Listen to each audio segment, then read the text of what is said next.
Love you.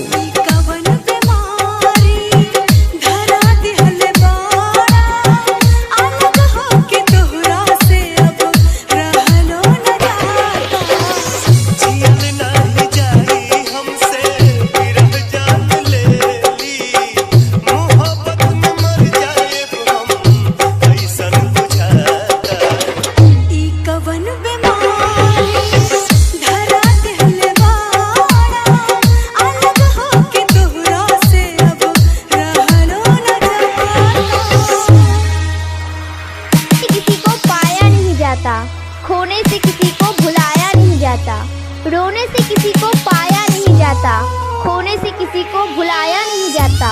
वक्त मिलता है सबको जिंदगी बदलने के लिए, वक्त मिलता है सबको जिंदगी बदलने के लिए, पर जिंदगी नहीं मिलती वक्त बदलने के लिए।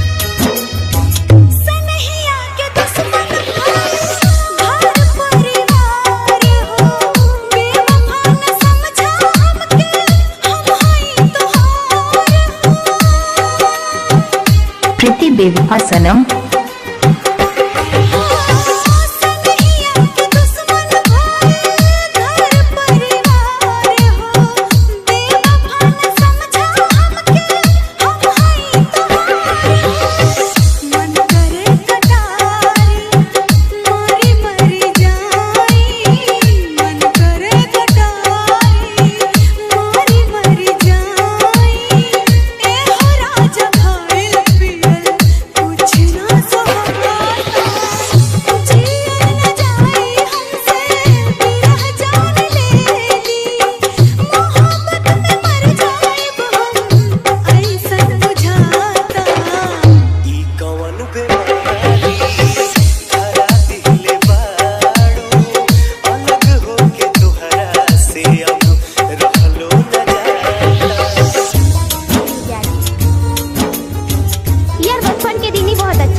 जब हम रोते थे ना तो दो लोग आते थे मनाने के लिए और फिर वो भी चीज दिला देते थे जिसके लिए हम रोते थे।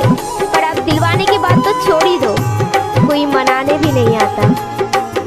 डीजे राजू बाबू शेरपुर गया, डीजे राजू बाबू शेरपुर गया, डीजे राजू बाबू शेरपुर गया। देखब नाही तो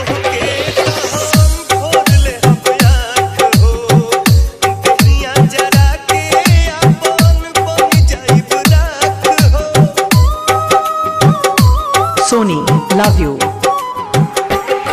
राजू बाबू, राजू बाबू।